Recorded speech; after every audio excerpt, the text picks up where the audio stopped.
memiliki masa depan ruhani yang gamblang, bukan gambling. Karena banyak sekali yang hidupnya gambling, tidak gamblang. Betul? Oleh karena itu, supaya pas kajiannya, saya akan jelaskan dulu dari sisi etimologi, sisi bahasa, supaya nggak salah persepsi. Saya coba tanya kamus bahasa Indonesia, ya kamus besar bahasa Indonesia, apa sih gamblang itu? Jadi gamblang itu artinya jelas dan mudah. Kalau kita berbicara tentang ruhani, biasanya jadi ruwet. Betul? Coba tanya orang-orang yang tidak tahu. Kalau ditanya bagaimana supaya saya bisa berjumpa dengan jati diri saya, dengan Tuhan saya, jawabannya pasti ruwet, syaratnya banyak. Padahal di Quran Allah cuma bilang, man kana yarju liqa Allah fa inna ajalallahu la'at. Barang siapa yang berharap jumpa dengan Allah, maka waktunya pasti datang. Syaratnya cuma satu, berharap. Itu aja. Gak ada di situ syaratnya sholat sunat tobat. Gak ada syaratnya hafal Quran 30 juz. Gak ada. Gak ada syaratnya harus pergi ke gua nyepi dulu 40 hari, gak ada. Syaratnya cuma satu, barang siapa yang berharap jumpa dengan Allah, maka waktu yang dijanjikan itu pasti datang. Syaratnya cuma satu, berharap, titik. Saya dulu ketika melakukan pencarian, mohon maaf, ya saya kira ilmu ini ada di tempat-tempat yang dikira masyarakat ada di situ. Saya ke situ, syaratnya banyak. Harus mandi jam 12 malam, harus mutih, gak boleh makan apa-apa kecuali minum air. Wah, saya pikir hak tubuh saya dicuri, bukan mencapai pencerahan, saya bisa sekarat itu. Kan banyak yang mensyaratkan begitu, betul nggak? Padahal di Quran sederhana. Ketika saya baca Quran dengan kesadaran, Allah itu sebetulnya ngasih kemudahan yang luar biasa. Barang siapa yang berharap jumpa dengan Allah, maka waktu yang dijanjikan pasti datang. Cukup berharap saja kok. Maka Allah bilang, yahdillahu linurihi mayyasha. Dan aku akan menunjukkan kepada cahayaku siapa yang aku kehendaki. Cukup kamu punya kehendak, akan dikehendaki. Itu saja. Dan yang tidak punya kehendak tidak akan dikehendaki. Itu saja. Jadi apa artinya gamblang? Gamblang itu dalam kamus bahasa Indonesia, nih supaya tahu semuanya. Kadang-kadang kita kan suka menafsir-nafsir secara ilmiah tidak jelas, ya kan? Dasarnya juga tidak jelas, akibatnya apa? Kadang-kadang kita suka ngomong panjang tidak jelas. Apalagi kalau pendek. Kan gitu ya? Ngomong panjang aja tidak jelas, apalagi pendek. Ngeri gak maksud saya? Lah panjang aja gak jelas, apalagi pendek. Sekarang kita belajar, coba bicara tuh yang jelas. Nah, supaya bicara jelas, maka 3 syaratnya. Kita harus mencapai 3 pemahaman. Yang pertama, pemahaman translasi. Translasi berarti menggeser. Geser pemahaman buku menjadi pemahaman diri. Kalau kalian baca sesuatu di buku, jangan dihafal. Geser kata-kata buku menjadi kata-katamu. Itu namanya translasi. Itu dikatakan paham. Kalau kita sudah bisa membahasakan dalam bahasa kita. Agak saintifik sedikit, biar kuliahnya naik tingkat. Yang kedua namanya pemahaman interpretasi. Bukan sekedar menggeser bahasa dari bahasa buku menjadi bahasa diri, tetapi sudah ada interpretasi, ada interpreter. Anda sudah menjadi interpreter terhadap yang Anda pahami. Sudah bisa mengungkapkan interpretasi yang jauh melampaui translasi. Nah, pemahaman yang tertinggi namanya ekstrapolasi. Memahami sesuatu sudah diekstrapolasi pada pemahaman dimensi lain. Itulah dikatakan orang paham. Bukan kayak pil dacil. Sorenya baca ayat, besok udah nasihatin orang. Itu namanya pildacil. Tuh bahasa kerennya dulu kan imtihan. Masih ingat dulu kalau kalian waktu kecil kan, kalau ada maulid Nabi kan biasanya dikasih teks sama ustadz. Betul nggak? Ya saya dulu begitu. Disuruh pidato nasihatin orang sesuatu yang saya juga nggak tahu yang saya omongin. Tapi kalau lancar pidatonya biasanya dapat nasi tumpeng paling gede. Gitu. Nah, pemahaman translasi, interpretasi, kemudian ekstrapolasi, baru dikatakan paham.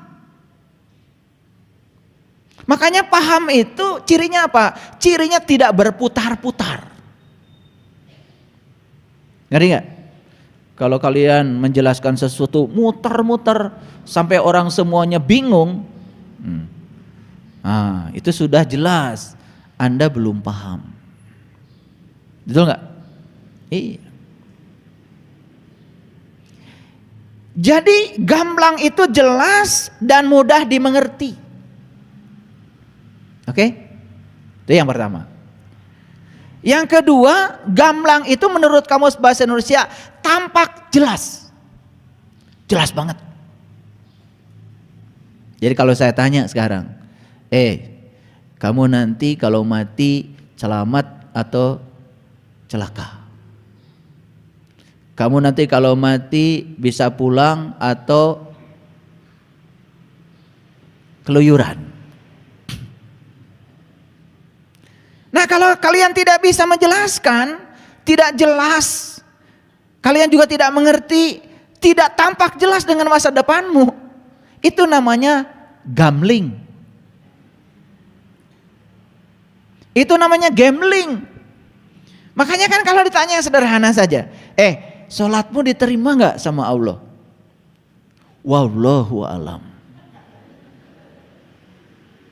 Karena ngomongnya pakai wallah, ya, tafhimnya bagus, disangkanya benar itu omongan. Padahal sebenarnya dia sedang gambling. Betul nggak? Atau jawaban berikutnya, sholatmu diterima atau tidak oleh Allah? Terserah Allah. Kan Allah bingung. Yang sholat kamu, setelah itu kamu nyerahin sama gue. Apa urusannya? Harusnya yang sholat kamu, yang menjamin kalau sholatmu itu bermutu, diterima, ya kamu.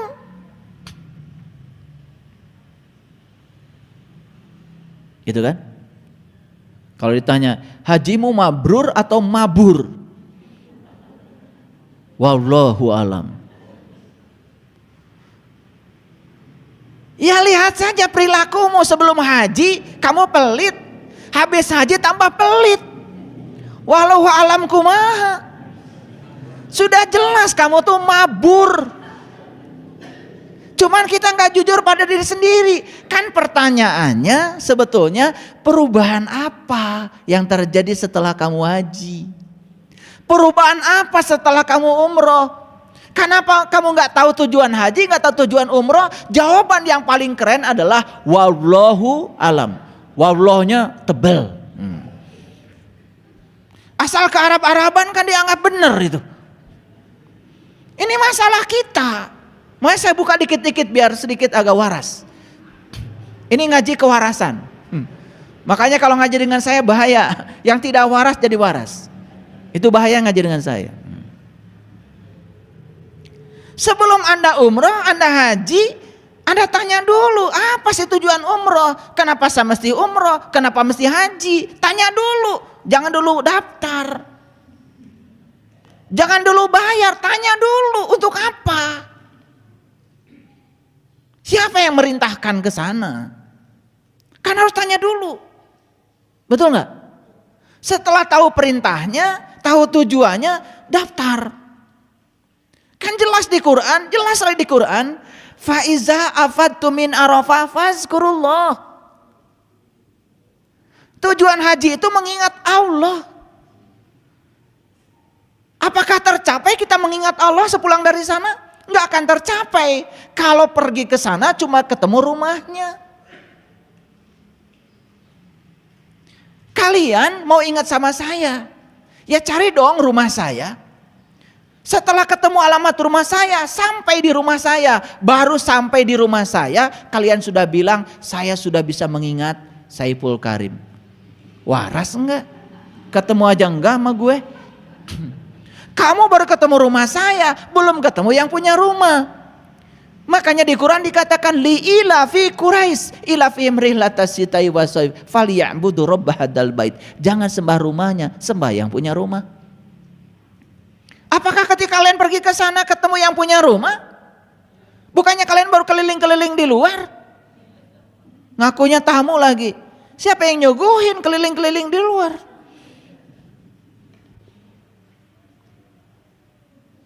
Tapi pulang dari sana ditanya, hajimu mabrur atau mabur? Wallahu a'lam, gak jelas. Harusnya tanya dirimu, sepulang dari sana sholat saya ngawur, gak bisa ingat sama Allah. Sepulang dari sana sholat saya ingat sama Allah, mabur atau mabrur? Mabrur. Oh, sepulang dari sana sholat saya sudah ketemu kiblatain. Kan kiblatain itu juga salah kaprah. Dulu katanya Nabi Muhammad menghadap Baitul Muqaddas, Yerusalem. Kemudian Nabi Muhammad menghadap Ka'bah, menghadap Mekah. Itu belum kiblatain, itu baru satu kiblat, sama-sama materi. Yerusalem materi, Mekah juga materi. Kiblatain itu artinya Anda itu kan terdiri dari materi dan imateri. Anda punya dua, ya tubuh, ya ruhani. Tubuh kiblatnya ya tubuh, materi kiblatnya materi. Tetapi ruh Anda, jiwa Anda, masa dihadapkan pada materi? Hadapkan pada yang ruh. Tubuh dihadapkan pada tubuh, materi pada materi, itu satu kiblat. Tapi jiwa Anda jangan dihadapkan pada materi, jiwa hadapkan pada sang maha jiwa. Itu ketemu dua kiblat, namanya kiblatain. Gitu nggak hajinya? Enggak. Kalian sudah berfoto sama unta? Udah. Pakai sorban ala Arab? Udah. Ini saya mau refleksi saja, bukan merendahkan. Refleksi. Mari kita jujur pada diri sendiri. Kita harus bisa menjamin kalau ibadah kita diterima oleh Allah. Makanya Ibnu Atha dalam Al-Hikam mengatakan, tidak usah bertanya Allah, sholatmu diterima atau tidak oleh Allah. Tanya aja perilakumu setelah sholat, apa yang berubah? Kan yang tahu kita. Makanya kita harus bikin namanya indikator untuk mengukur kompetensi yang dicapai oleh kita setelah kita melakukan sebuah ritual tertentu. Kita yang paling tahu, walaupun berubahnya sedikit, insya Allah itu yang penting. Paham? Sebelum sholat tukang marah, habis sholat tambah gede marahnya. Ketika ditanya sholatmu diterima atau tidak, wallahu a'lam. Gak usahlah pakai harap-harapan. Sekarang sholatmu diterima atau tidak? Yuk kita lihat pada diri kita, perubahan apa yang terjadi pada diri kita. Itu yang gampang diukur. Jadi carilah indikator yang sederhana. Itu namanya gamlang. Ini harus saya jelaskan dulu nih arti gamlang supaya nggak salah kaprah. Makanya ngajinya agak saintifik sedikit. Nah, gamlang yang ketiga menurut kamu sebagai manusia mudah terlihat. Saya mau tanya sama kalian. Allah gaib apa nyata? Gaib apa nyata? Masih dua nih jawabannya. Ada bilang gaib, ada bilang nyata. Gak apa-apa, dua-duanya benar. Dua-duanya benar. Bagi yang belum tahu ya gaib. Bagi yang sudah tahu ya nyata. Gitu aja. Jadi benar gak dua-duanya? Benar dua-duanya. Makanya ngaji di sini emang gak ada salah benar. Dua-duanya benar. Yang bilang gaib benar karena belum tahu. Yang bilang nyata benar karena sudah tahu. Benar kan dua-duanya? Benar, gak ada yang salah. Yang kurang tepat adalah yang bilang Tuhan gaib tapi percaya. Itu juga gak salah, cuman kurang tepat. Nah, rada sopan sedikit. Makanya saya kalau ngasih nilai fisika dulu, ya, kan di rapot itu ada ketentuan. Kalau 3 itu mati, gak naik kelas. Pokoknya di bawah 3 itu mati. Jadi kalau rata-rata siswa itu nilai ulangannya 1, 2, ya sudah. Supaya agak sopan, saya beri nilai 3. Karena agak sopan kan? Karena 3 dengan 2 kan sama. Jadi saya sudah kalau ditanya orang tua, kenapa anak saya nilainya 3? Sebetulnya sih nilainya rata-rata 1. Cuman saya sudah bantu jadi 3. Sopan kan saya? Iya gitu.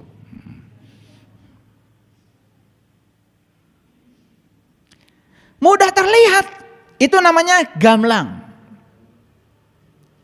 Kalian kalau mau ketemu saya,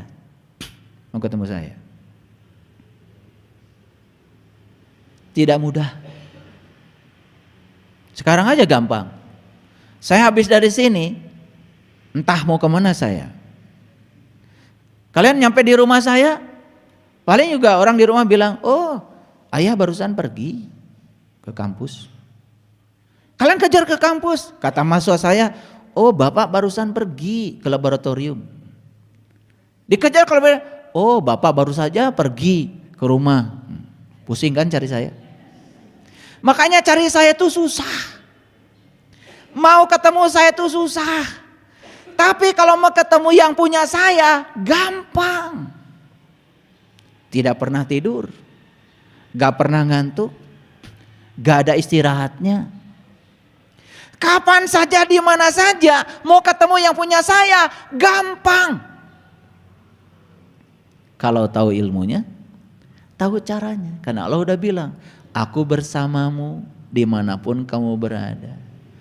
Aku bersamamu, lebih dekat kepadamu daripada urat nadi lehermu.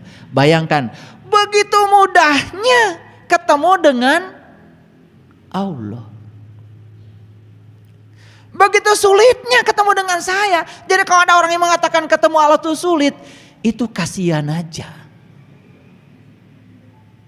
Allah sudah ngasih kabar kok di Quran. Allahu la ilaha illa huwal hayyul qayyum. La ta'khudhuhu sinnatu wa la naum. Aku adalah Allah, tidak Tuhan selain aku. Aku senantiasa berdiri tegak menunggu kamu datang. Aku tidak pernah ngantuk, aku gak pernah tidur. Ketemu saya, walaupun saya ada di rumah. Kata istri saya, maaf, ayah sedang istirahat. Hese deui wae. Ketemu Allah tidak pernah. Kata Allah, sorry ya, saya kecapean. Ngurusi makhluk ini banyak yang nakal, kata Allah. Hari ini stop, saya istirahat, begitu gak? Tidak, pintu gapuranya selalu terbuka. Gafura itu dari kata gafur. Kita taunya gapura kalau 17 Agustus saja. Gak pernah nanya, kenapa leluhur kita kalau 17 Agustus bikin gapura? Itu Bung Karno itu luar biasa. Karena 17 Agustus, angkanya 17. Kok sama ya dengan 17 rakaat sholat? Kok sama ya dengan 17 Ramadan nuzulul Quran? Kok sama dengan 17 Quran surat Al-Isra, perjalanan menuju Tuhan? Kenapa 17 Agustus selalu identik dengan Gafura? Karena siapa yang menemukan rahasia yang 17, maka dia sebetulnya sudah sampai pada pintu gapuranya Allah.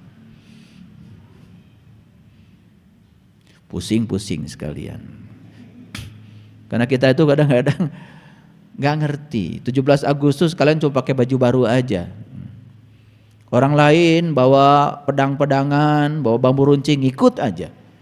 Gak tahu esensinya apa. Kenapa Bung Karno memerdekakan bangsa kita 17 Agustus? Kenapa bulan 8 lagi? Kenapa 1945? Luar biasa. Kalau kita menemukan rahasia 17, kita akan menemukan rahasia yang 8. Ternyata 8 itu menyatakan 8 lapisan kesadaran. Dari kesadaran Adam, kesadaran Yahya, kesadaran Yusuf, kesadaran Idris, kesadaran Harun, kesadaran Musa, kesadaran Ibrahim. 7 lapis kesadaran. Puncaknya yang ke-8 namanya Sidrah Al-Muntaha, puncaknya kesadaran. Di situ kita berjumpa dengan Tuhan. Walaqad ra'ahu nazlatan ukhra inda sidratil muntaha indaha jannatul ma'wa id yaghsha sidrati ma yaghsha. Luar biasa. 8. Makanya 17 8. 19 itu lambang dari syakor. Maka di Quran dikatakan ada 19 pintu neraka syakor. 4 5. 4 itu rahasia keilmuan. Syariat, thariqat, hakikat, makrifat. 4. Sidik, amanah, fatonah, balagoh. 4. Abu Bakar, Umar, Utsman, Ali. 4. Unsur pembangun manusia, tanah, air, api, udara. 4.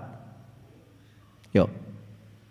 Yang harus kita tahu dari Allah 4. Wajibul wujudnya, sifatnya, afalnya, asmanya. 4. Yuk. Makanya tuntaskan belajar yang 4.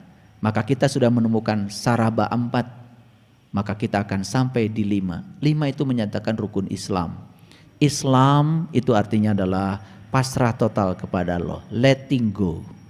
Makanya orang yang sudah di level Islam itu, inna solati wa nusuki wa mahyaya wa mamati lillahi rabbil alamin la syarikalah wa bizalika umirtu. Ya Allah, aku siap menerima apapun perintahmu. Aku yakin apapun yang terjadi dalam hidupku karena wa bizalika umirtu, karena amarmu, karena keberadaanmu, karena kehadiranmu. Aku tidak menolaknya ya Allah. Tapi ajarkan pesan apa yang hendak engkau sampaikan kepadaku lewat semua peristiwa yang terjadi dalam hidupku. Itulah jadi orang bijaksana. Keren sebetulnya. Kalian peringati 17 Agustus gitu-gitu aja.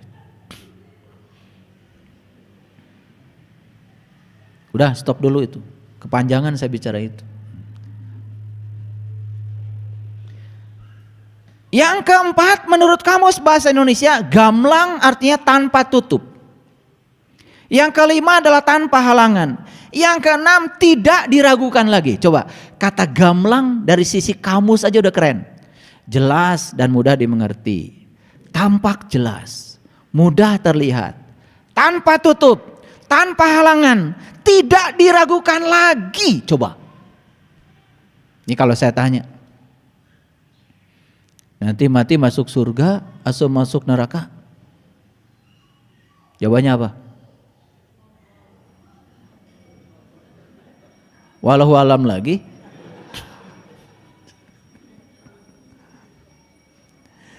Nah, kenapa kita sekarang tidak percaya diri? Kenapa kita sekarang tidak punya kepastian? Karena selama ini semua yang kita pelajari semuanya adalah keraguan yang tidak mendorong kita pada kepastian.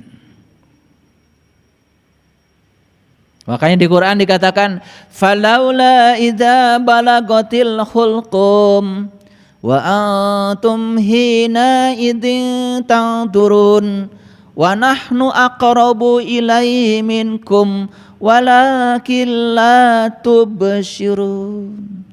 Ketika nyawamu sampai di kerongkongan nanti, seharusnya kamu melihat, kata Allah. Aku lebih dekat kepadamu, tapi kebanyakan manusia mati dalam keadaan tidak melihat. Pertanyaan saya bagi kalian, nanti kalian kalau mati melihat atau tidak melihat? Melihat. Kenapa? Karena sekarang juga sudah melihat, tiap hari melihat. Makanya sudah dipastikan dari sekarang, nanti saya mati pasti melihat. Bukan wallahu alam. Atau ragu. Kalau ragu, pastikan sekarang bikin pertanyaan bagi diri kita. Ya Allah, apakah nanti saya mati melihat atau tidak melihat? Kalau saya mati harus melihat, dengan mata mana saya harus melihat? Apa yang harus saya lihat? Dan bagaimana caranya supaya saya bisa melihat? Pastikan dari sekarang. Akan dijawab oleh semesta. Yang melihat saat itu adalah mata qalbum. Yang dilihat adalah aku, kata Allah. Dan bagaimana cara supaya bisa melihat? Temuilah para pewaris Rasul. Itulah tugas mereka. Aku utus ke semesta untuk mengajarkan itu. Membebaskan 3 penyakit. 1 penyakit kulit. Yang kedua membebaskan kebutaan mata kolbumu. Dan yang ketiga membangkitkan kematian kesadaran. Itu diabadikan dalam Quran surat Al-Imran ayat 49. Tugasnya Rasul itu cuma 3. 1 membebaskan manusia dari kebutaan mata kolbunya. Yang kedua membebaskan manusia dari penyakit kulit. Ngerti sesuatu cuma kulitnya saja. Yang ketiga membebaskan manusia dari kematian kesadaran. 3 itu. Maka siapapun yang mengaku pewarisnya Rasul harus bisa menjalankan 3 tugas utama itu. Ya Allah, nanti kalau saya mati melihat atau tidak melihat? Jangan minta dijawab oleh Allah. Jawab oleh dirimu. Melihat. Dengan mata mana ya Allah saya melihat? Dengan mata kalbu. Buka sekarang. Bagaimana caranya? Temuilah para pewaris ilmunya Rasul. Al ulama warasatul anbiya. Jangan cari orang-orang yang pura-pura iman. Padahal dia bukan orang beriman. Jangan cari orang yang pura-pura Islam, padahal dia belum merasakan rasanya Islam. Lihat di Quran, bagaimana Nabi Musa mengawali iman. Ya Allah Tuhanku, nampakkanlah diri Engkau kepadaku, agar aku dapat melihatmu. Apa kata Allah? Kamu tidak akan sanggup melihatku, tapi lihatlah ke puncak kesadaranmu. Tatkala Allah bertajalli di puncak kesadarannya Musa, saat itu Musa tersungkur, bahkan pingsan, mengalami fana billah. Di situ Musa mengatakan, qala subhanaka tubtu ilaika wa ana awalul mu'minin. Maksudnya Engkau ya Allah, aku bertobat kepada Engkau. Inilah awal aku beriman.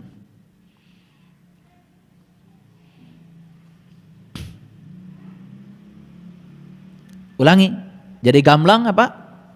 Jelas dan mudah dimengerti. Oleh siapa? Oleh dirimu sendiri. Jadi kalau ditanya oleh saya, bagaimana masa depan ruhanimu? Jelas dan mudah dimengerti. Karena sekarang sudah jelas. Bagaimana masa depan ruhanimu? Tampak jelas. Bagaimana masa depan ruhanimu? Sudah terlihat mudah dari sekarang. Bagaimana masa depan ruhanimu? Gak ada tutupnya lagi. Kelihatan dengan jelas. Sudah kasyaf, sudah mukasyafah. Makanya syarat untuk mencapai mukasyafah kan kata para ulama, 1 harus ma'rifah. Lanjutannya adalah musyahadah. Setelah ma'rifat baru musyahadah, penyaksian. Di atas penyaksikan ada yang namanya mukasyafah, terbukanya tirai tanpa tutup. Puncak yang tertinggi adalah mahabbah. Kemarin ada salah satu peserta BMK, saya tanya, kamu cinta sama Allah? Cinta banget ayah. Kamu sudah ketemu Allah? Belum ayah. Orang mana kamu? Saya dari Jawa Timur ayah. Pernah dengar? Witing tresno jalaran soko kulino. Pernah? Dengar ayah. Apa artinya? Kalau kita sering ketemu baru jatuh cinta. Lah kamu belum ketemu udah jatuh cinta. Saya bilang kamu ini cintanya pangeretan. Kan banyak yang mengklaim cinta, betul? Bagaimana bisa cinta? Cinta itu tidak tumbuh begitu saja. Kalau sering ketemu ya baru cinta. Lah kamu ketemu aja belum? Sudah mengklaim cinta. Ini masalah ini bagi umat. Karena banyak ngasih contoh. Contoh gak benar maksudnya.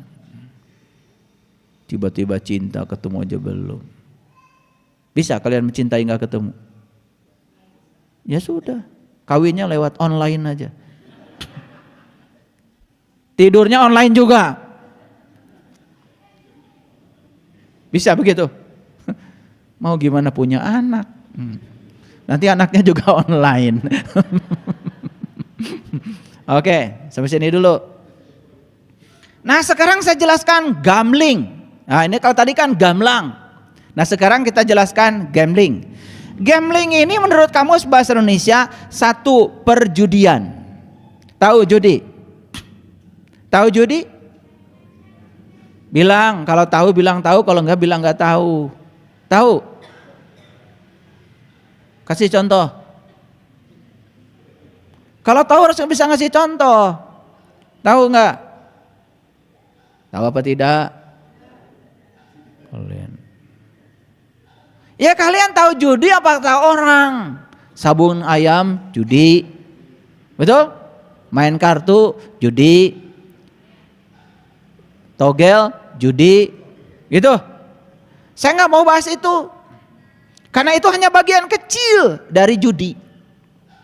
Judi yang besar itu adalah membiarkan masa depan kita dalam ketidakpastian. Itulah di Quran dikatakan judi itu haram. Bukan berarti saya menghalalkan sabung ayam. Ya masa kok ayam malah diadu-adu, kasihan. Itu juga tidak baik. Saya tidak mau bicara itu karena itu hanya bagian kecil saja ya dari yang disebut dengan judi. Judi dalam konsep besarnya adalah membiarkan masa depanmu dalam ketidakpastian. Itu judi. Sekarang saya tanya, sholatmu diterima atau tidak? Wallahu alam. Judi. Saummu diterima atau tidak oleh Allah? Wallahu alam. Judi. Hajimu mabrur atau mabur? Nggak tahu. Judi. Semua yang kau lakukan tidak pasti, itu yang namanya judi. Itu yang disebut dengan gambling. Jadi gambling itu menurut kamus bahasa Indonesia yang pertama adalah perjudian, yang kedua untung-untungan.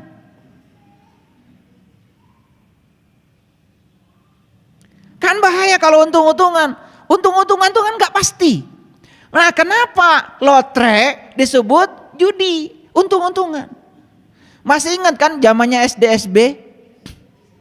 Ya kan? Semua jadi gila. Tiba-tiba banyak sekali orang yang punya pelajaran matematika sendiri. Iya. Pokoknya 4 tambah 5 kurangi 3 kali 10 dikurangi 4. Gak tahu itu aritmatik dari mana. Kalau di sekolah kan jelas. Ada yang namanya deret. Deret geometri, deret ukur. Itu bisa ditebak. 2, 4, 6, 8, 10, titik-titik. Maka suku yang ke 100 berapa? Bisa itu. Ada buat rumus formulanya. Itu namanya deret geometri. Ini tiba-tiba ada orang jago matematik. Pokoknya 4 kali 5 kurangi 8. Nggak jelas dari mana. Ujuk-ujuk besok dipasangin. Pokoknya pasangin 35. Begitu besok mungkin saja mujur dan menang. Apa berikutnya? Dia udah lupa rumus yang kemarin kan? Betul nggak? Lupa, rumusnya kayak inget kok. Tetapi duit yang didapat itu pasti ada nafsu baru, mau dipasangkan lagi, betul nggak? Maka nggak ada orang yang untung, nggak ada yang untung dengan menggunakan pola untung-untungan. Maka itu juga judi karena untung-untungan, tapi itu hanya bagian kecil. Saya cuma khawatir aja, kalian itu ngomongin orang yang judi begitu, tapi kalian lebih parah lagi membiarkan masa depanmu dalam ketidakpastian. Itu judi besar.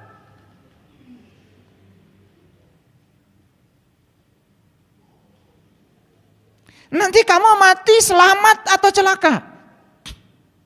Wallahu alam.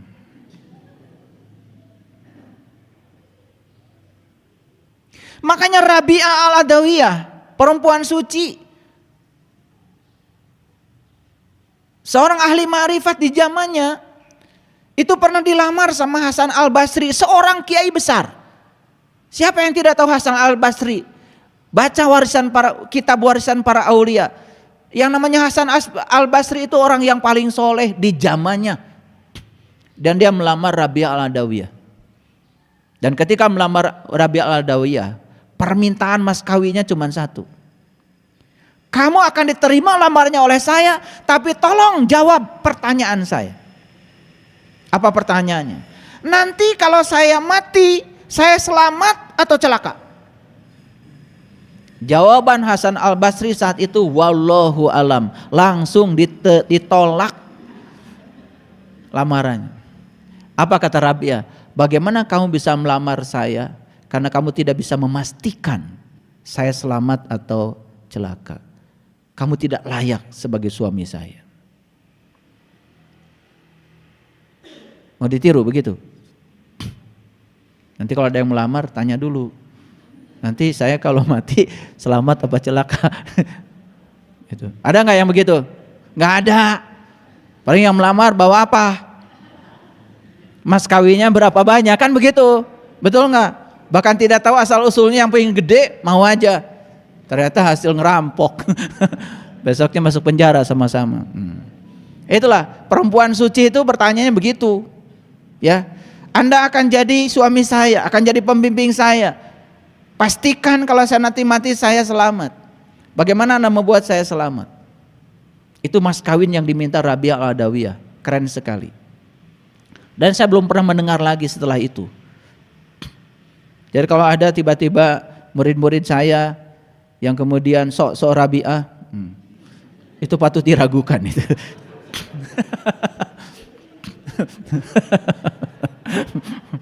Ini untung-untungan. Yang ketiga, ini menurut kamus, membiarkan sesuatu dalam ketidakpastian. Kan sekarang ini mohon maaf ya. Kalian kan banyak cerita, oh nanti di akhirat itu begini, begitu kan? Betul kan? Sementara yang ceritakan belum pernah ke sana. Oh nanti di surga itu ya ada bidadari. Satu orang bidadarinya 72.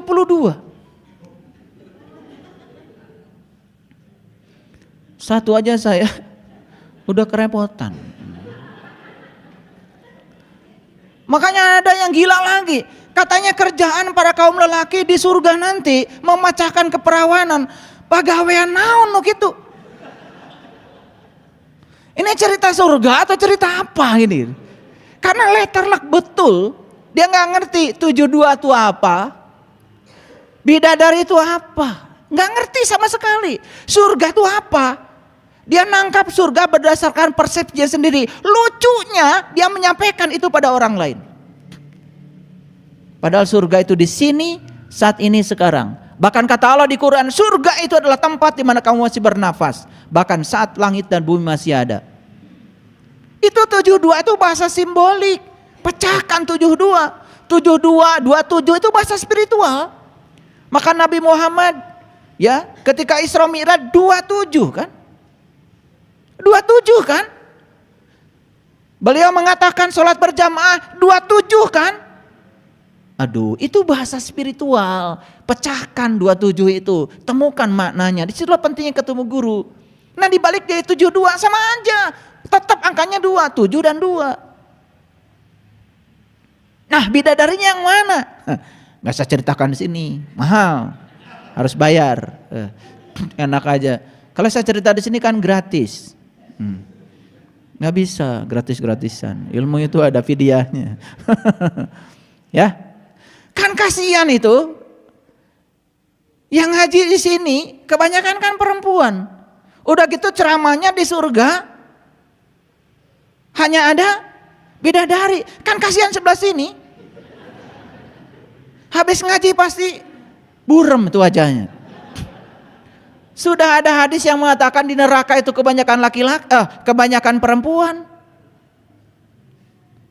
Di neraka kebanyakan perempuan, sudah gitu di surga kebanyakan bidadari. Kan kasihan 2 kali kan? Itu semua simbolik. Neraka itu ya, penghuni neraka kebanyakan perempuan, maksudnya apa? Perempuan lambang dari jasmani. Siapa saja yang dalam kehidupannya terlalu berorientasi pada aspek jasmani, lupa pada aspek rohani, yaitu dia sedang menciptakan neraka bagi dirinya sendiri. Itu maksudnya. Cerdas dikit. Makanya laki-laki selalu lambang dari rohani. Ya toh? Iya, ya akan masuk surga. Iya rohani. Makanya rohanimu, baik perempuan, rohanimu, baik laki-laki, ya kalau rohaninya bersih masuk surga dua-duanya. Yang masuk surga, di sana sediakan bidadari, ngerti? Nah bidadarinya belum dijelaskan. Jangan manggut dulu, enak aja. Kan belum, harus bayar. Karena bahaya kalau gratis itu. Kalau ilmu didapat dengan cara gratis, kalian akan membuangnya mudah. Makanya di dalam Quran surat Al-Mujadilah, jika kamu hendak melakukan pembicaraan khusus dengan Rasul, maka harus mengeluarkan sedekah. Itu Quran surat Al-Mujadilah 12-13, tuh baca sendiri tuh. Kalau ada yang bilang, wah kok belajar harus bayar, ya udah nggak usah belajar, biar nggak bayar. Ngerti maksud saya? Ini kadang-kadang pikiran kita ini suka ini. Padahal Allah itu cuma nguji kita seberapa besar kemelekatan kita pada harta kita. Sepanjang kita melekat pada jasmani, jangan berpikir kalau kamu bisa mencapai aspek rohani. Lepaskan dulu kemelekatan pada jasmani, aspek rohaninya akan naik. Itu namanya wudhu. Wudhu itu berpisah. Berpisahlah dengan kemelekatanmu pada yang selain Tuhan. Supaya kamu bisa sholat menyatu dengan Tuhan. Itu makanya wudhu dulu baru sholat. Nah, jadi gambling itu artinya perjudian, untung-untungan, membiarkan sesuatu dalam ketidakpastian, taruhan. Selanjutnya, hasilnya tidak pernah. Itu namanya wudhu. Wudhu itu berpisah. Berpisahlah dengan kemelekatanmu pada yang selain Tuhan. Supaya kamu bisa sholat menyatu dengan Tuhan. Itu makanya wudhu dulu baru sholat. Nah, jadi gambling itu artinya perjudian, untung-untungan, membiarkan sesuatu dalam ketidakpastian, taruhan. Selanjutnya, hasilnya tidak pernah pasti. Dan yang selanjutnya, mengundi nasib dengan anak panah. Ini bahasa Quran, disebutnya ajlam. Jadi ajlam itu mengundi nasib dengan anak panah. Nah, jadi kan melesatkan anak panah itu kan kemungkinannya banyak. Tergantung keahliannya kan. Bisa masuk ke titik sasaran, bisa keluar dari sasaran, kan begitu. Apalagi yang sembrono memanahnya. Makanya Nabi Muhammad mengajarkan olahraga tuh yang bagus memanah. Maksudnya itu bukan langsung cari panah, langsung olahraga. Kalau sudah olahraganya itu udah merasa ahli surga. Bukan itu. Olahraga artinya memanah. Memanah itu harus betul. Jangan sampai memanah itu sembarangan. Nah, memanah itu memusatkan perhatian pada tujuan sebetulnya. Itu bukan cerita olahraga.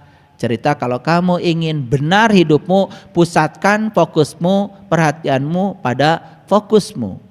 Tujuanmu apa? Kan tujuan kita cuma satu. Ilahi anta maksudi waridoka matslubi. Hanya engkau ya Allah tujuanku. Hanya ridhomu yang kami cari. Itu. Kalau fokus ke sana, maka kita tidak akan. Nah, sekarang saya sudah jelaskan apa itu gamlang, apa itu gambling. Paham ya? Nah, rumusnya yang saya mau jelaskan kan ini.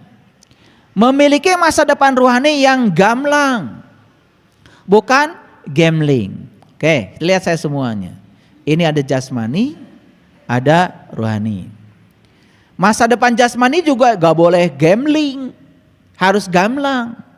Ingin sehat gak? Ya ikuti pola hidup sehat. Kan gak mungkin kalian tiba-tiba sehat kemudian hidupnya sembrono. Hidup sehat, haknya hatinya selalu gembira. I-nya istirahat yang cukup terutama pikiranmu. D-nya diet yang seimbang, makan sesuai golongan darah.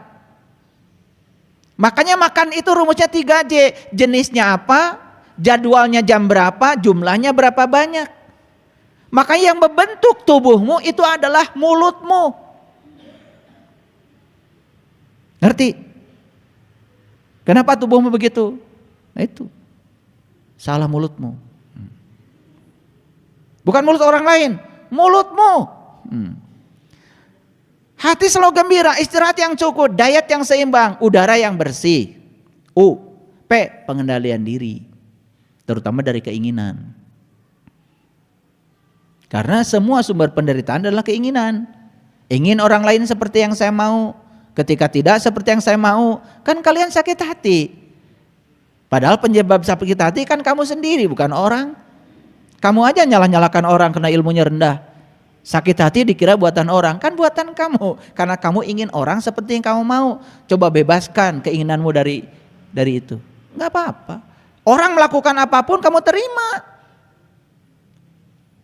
Sehat, sinar matahari yang cukup. Sinar matahari yang ini? Yes. Tapi ada matahari satu lagi dalam dirimu. Temukan matahari itu. Maka di Quran dikatakan Robul Masyriqain wa Robul Maghribain.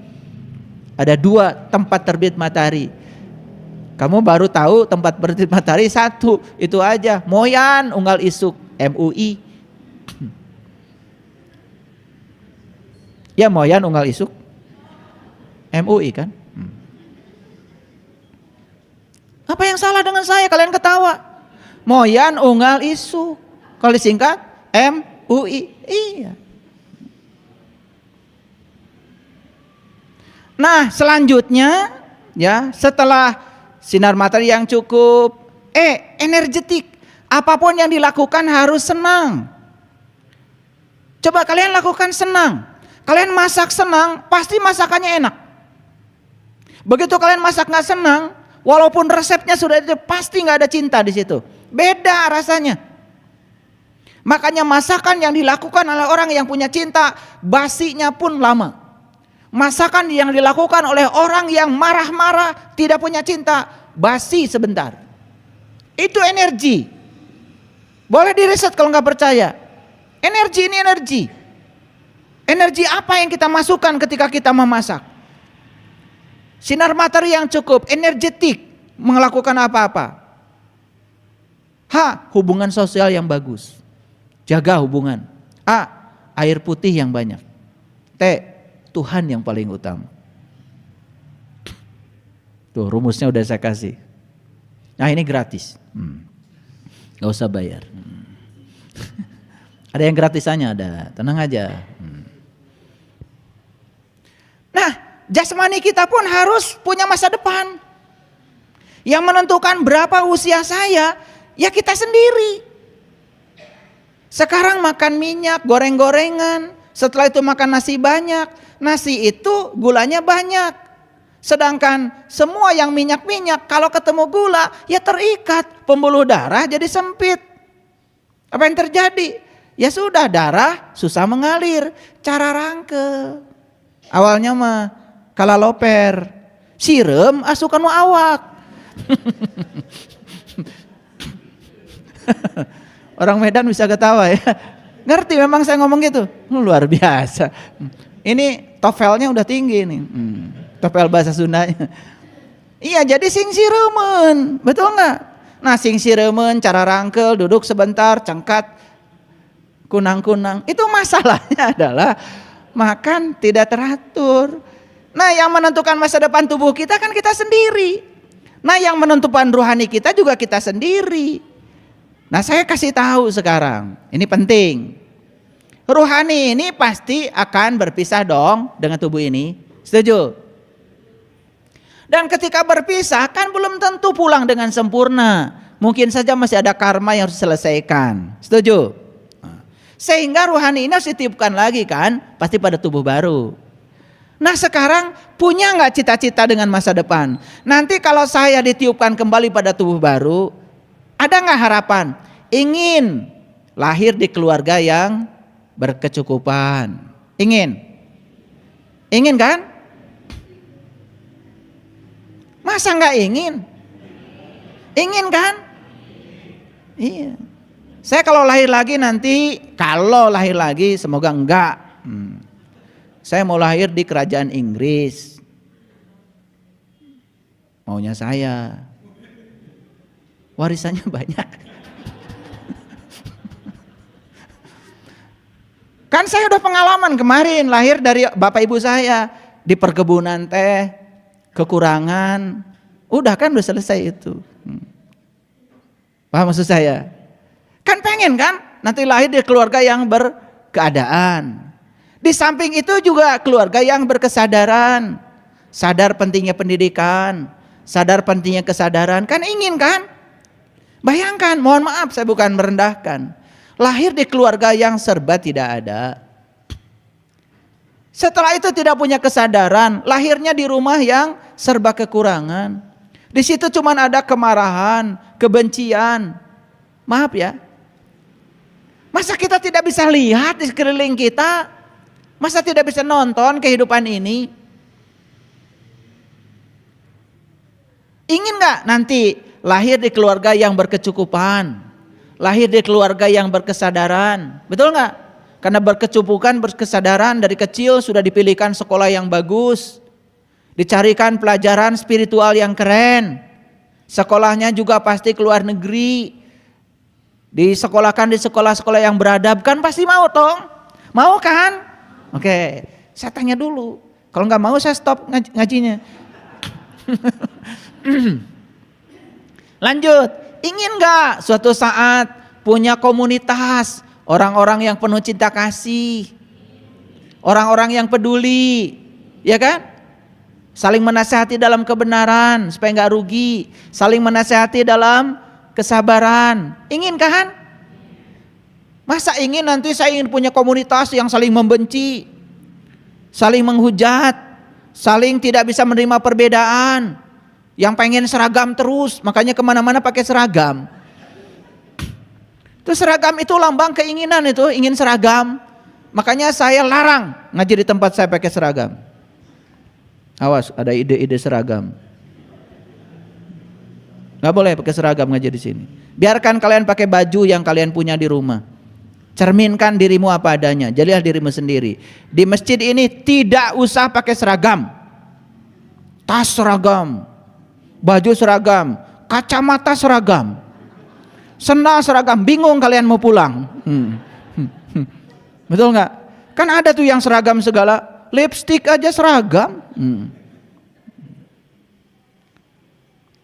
Gak ada seragam-seragam di sini.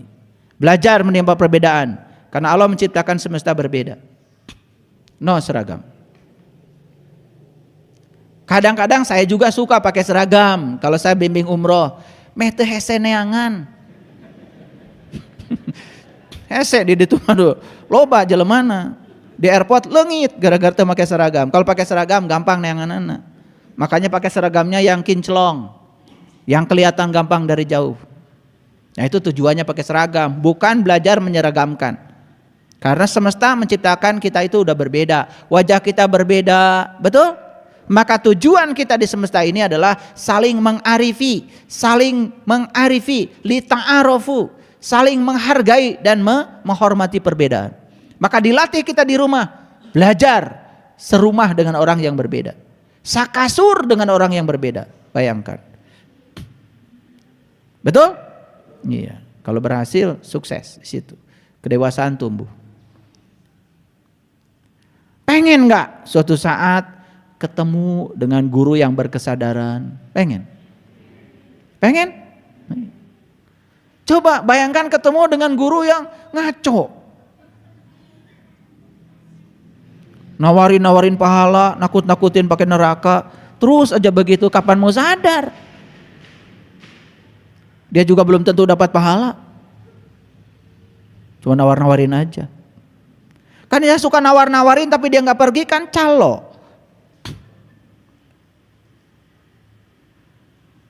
Bandung.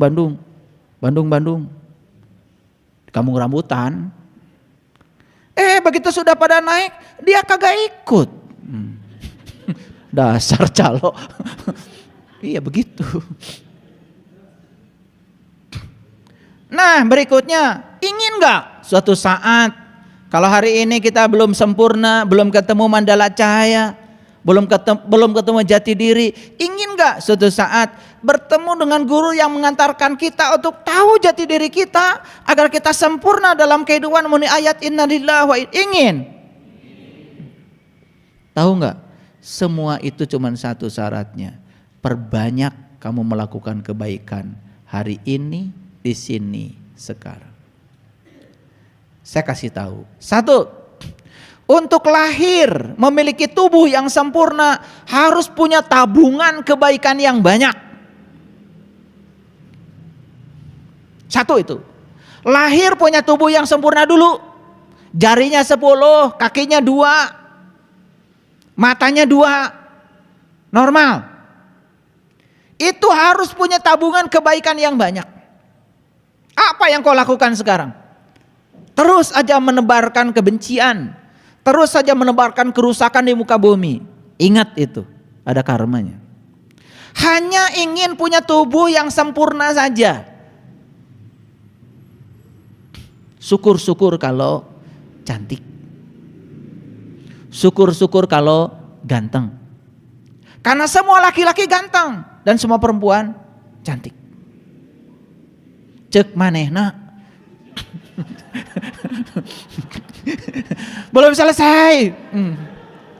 Kalian itu suka terpana kalau saya ngomong. Ingin nggak punya tubuh yang sempurna? Karena tubuh yang sempurna adalah sarana untuk mengantarkan jiwa kita pulang pada Allah. Kalau tubuhnya sudah tidak sempurna, kata Quran, surat Al-Baqarah, sapi yang cacat, sapi betina yang cacat tidak bisa mengantarkan sang jiwa pulang kepada Allah. Sapi betina itu jasmani. Makanya beruntung kayak kalian sini nih, tubuhnya sempurna. Ini kebaikanmu banyak pasti di masa lalu. Baru 1. Setelah punya tubuh yang sempurna kan tadi ingin dilahirkan di keluarga yang berkecukupan. Tabungan kebaikanmu harus lebih banyak lagi. Berkecukupan tetapi tidak berkesadaran, buat apa? Selain berkecukupan, berpendidikan, juga ingin dilahirkan di keluarga yang berkesadaran. Tidak ada konflik, tidak ada perang di rumah, tidak ada marah-marahan. Jangan dikira loh, kalau di rumah yang damai tidak ada kemarahan itu mahal. Tabungan kebaikanmu harus banyak. Lahir tubuh yang sempurna di keluarga yang berkecukupan, kemudian di keluarga yang berkesadaran, dipilihkan pendidikan yang paling bagus, mahal gak masalah. Kan kamu jadi orang, pasti secara duniawi pangkatmu juga akan tinggi, penguasaan bahasa asingnya keren, penguasaan ilmunya keren, lah pastilah jadi direktur. Iya.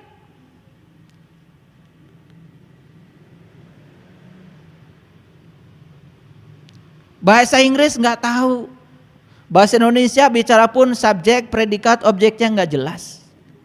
Bicara bahasa daerah pun nggak jelas. Siapa yang menyuruh kamu jadi bekerja jadi direktur? Maaf ya. Semua tingkatan-tingkatan peran di semesta ini yang menentukan peran dia apa, dia sendiri, bukan Allah.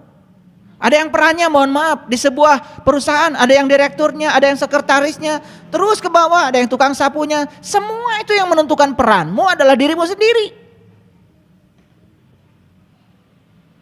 Berikutnya, ingin hidup di sebuah komunitas yang berkesadaran. Tidak mudah untuk berada di sebuah komunitas yang frekuensinya tinggi.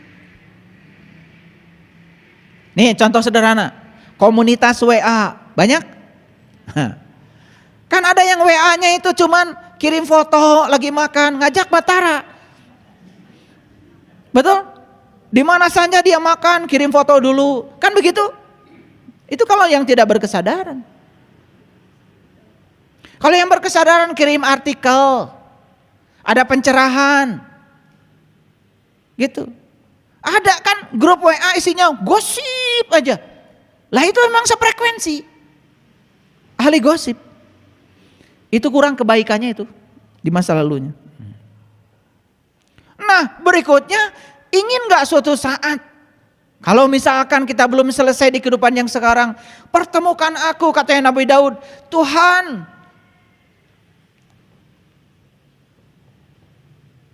tumbuhkanlah cintaku kepadamu. Tumbuhkanlah cintaku kepada orang-orang yang telah berhasil mencintaimu. Tumbuhkanlah cintaku pada ilmu dan amal yang dapat mengantarkan aku akan cintamu. Itu doanya Nabi Daud. Jika aku belum bisa bersamamu ya Allah, hidupkan aku bersama orang-orang yang sudah berhasil bersamamu. Itu doa Nabi Daud. Kalau kamu tidak bisa bersama Allah, cukup kamu bersama orang-orang yang sudah bersama Allah. Kamu akan bersama Allah. Dan untuk bersama orang-orang yang bersama Allah beneran, perlu tabungan karma kebaikan yang banyak. Apalagi kalau untuk sampai bertemu dengan jati dirimu yang sesungguhnya, perlu tabungan karma yang banyak. Jadi lucu saja kalau ingin punya masa depan rohani yang gamblang, tetapi kehidupannya gambling. Pelitnya auzubillah. Sepatu itu sudah robek, masih dipakai juga. Padahal duitnya banyak. Makan sehat pun gak pernah. Ya makan sehat ya mahal. Saya kalau makan sehat, makanan Jepang misalkan, makan sashimi, ya satu porsi, ya paling sedikit kan 200.000. Kalau saya makan sashimi 2 porsi 400.000, saya sendiri. Tapi sehat. Betul? Ada juga makanan yang 5.000 cilok. Cimo. Sebeh, sarua. Tapi begitu mikir, lupa semua. Pagi-pagi minum jus, makan buah 3 macam, 3 warna. Minumannya probiotik yang sehat. Biar ada regenerasi sel, tidak ada penyakit mah, tidak ada apa-apa. Mahal memang. Jadi kalau ada orang mengatakan, gak apa-apa kita sengsara di dunia, bagian kita antar di akhirat orang gila. Rekumah bengar di akhirat di dunia gak 1.000 gitu. Boro-boro mikiran akhirat, mikiran dahar gak sapopoe gak 1.000. Nah ini kadang-kadang didoktrinkan. Padahal Quran mengajarkan Robbana atina fid dunya hasanah wa fil akhirati hasanah. Harus hasanah dua-duanya. Kalau akhirat ingin sempurna, dunianya harus sempurna. Jadi benghar dua-duanya. Memang uang itu bukan segalanya, tapi segalanya perlu duit. Jadi jangan berpuisi. Saya nggak perlu uang karena uang bukan segalanya. Segalanya perlu duit. Kalau nggak ada uang, repot. Kalian sholat Allahu Akbar, begitu sujud sajadahnya keserak. Tahu keserak? Garing, ya, tipis. Ya sekali sujud langsung hitam.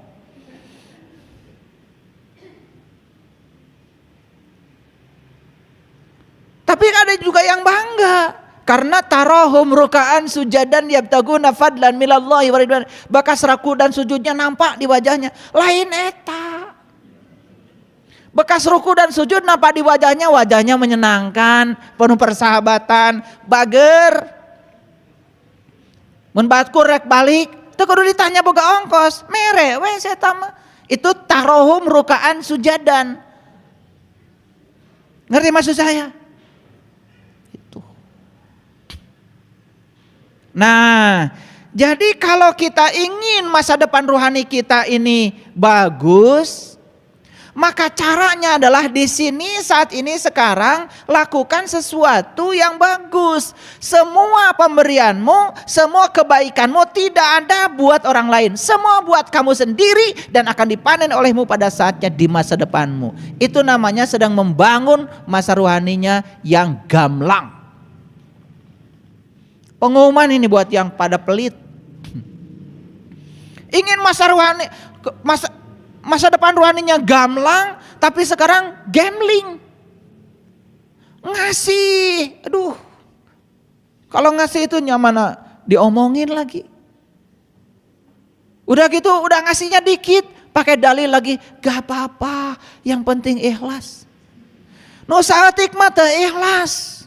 Yang ikhlas mah ngasihnya banyak. Orang yang kasih banyak kan gak pernah pakai gak apa-apa banyak juga yang penting ikhlas, nggak ada kan?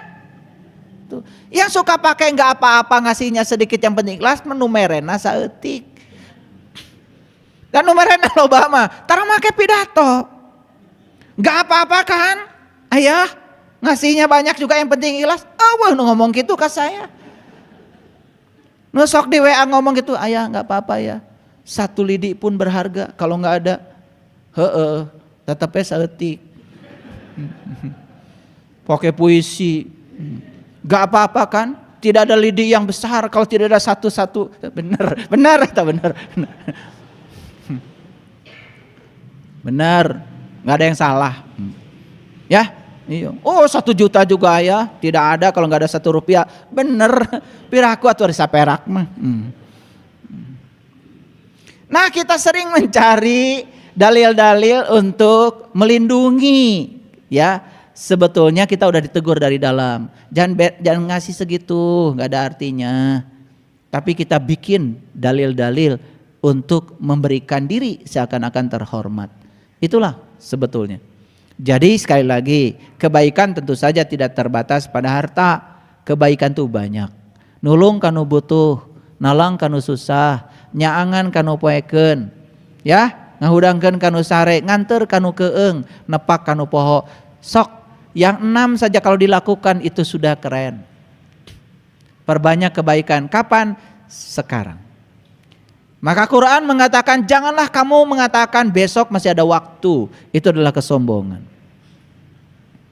Nah, jadi jelas ya. Apa sih masa depan itu? Masa depan adalah waktu setelah masa kini. Masa depan kedatangannya dianggap tak terelakkan. Karena apa? Keberadaan waktu dan hukum fisika. Masa depan itu ada. Karena apa? Karena keabadian. Walaupun secara agama kadang-kadang saya sering mengatakan masa depan tidak ada. Masa lalu tidak ada, yang ada masa kini. Itu dari terminologi agama supaya kalian semangat. Tetapi dari sisi hukum fisika masa depan ada. Bahkan ya, kalau saya jelaskan secara fisika, sebetulnya kita harus belajar yang namanya kerucut cahaya. Itu harus belajar teori relativitas Einstein. Kalau saya jelaskan di sini, saya khawatir kalian mencret semua. Jadi oleh karena itu maka saya tidak akan bicara masa depan dari dimensi waktu secara fisika. Cukup saja ya, masa depan itu memang ada secara fisika karena keabadian tetap ada. Tetapi secara agama sering ada orang mengatakan masa depan tidak ada, maksudnya supaya kita berfokus pada di sini saat ini sekarang. Ngerti maksud saya? Nah, bedakan ya, mana sudut pandang fisika, mana sudut pandang agama. Sudut pandang fisika ya memang ya. Ya, ada yang namanya kerucut cahaya. Ya, konsep ruang dan waktu, konsep keabadian. Ada yang namanya teori relativitas, ada yang namanya konsep dilasi waktu. Itu kalau dijelaskan pusing kalian ya. Boro-boro ngurusi teori relativitas ya. Ya. Ya, ngitung aljabar aja yang biasa, x kuadrat tambah 4x ditambah 4 sama dengan 0. Berapa x1, berapa x2, liar kan? Iya, jangankan yang gitu. Gak usah, pusing itu pusing. Itu mah bagian saya. Nah, sekarang yang paling penting bahwa masa depan itu ada. Tetapi dalam konsep agama sering orang-orang mengatakan secara bijak masa depan itu tidak ada. Bukan berarti begitu sudut pandangnya. Supaya kita berfokus pada saat ini. Di sini sekarang. Kalau mau berbuat kebaikan sekarang saja. Gitu maksudnya ya. Jadi bedakan mana sudut pandang fisika, mana sudut pandang agama. Stephen Hawking bicara masa depan ada. Einstein bicara masa depan ada karena beliau adalah ahli-ahli fisika. Ya. Tetapi ya, orang-orang yang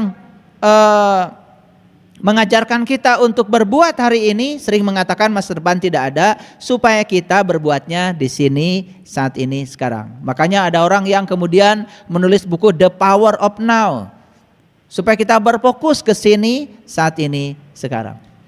Jadi sudah jelas hari ini saya tidak bicara banyak ayat Walaupun saya meluncur tadi beberapa ayat muncul, itu karena anugerah dari semesta buat kalian.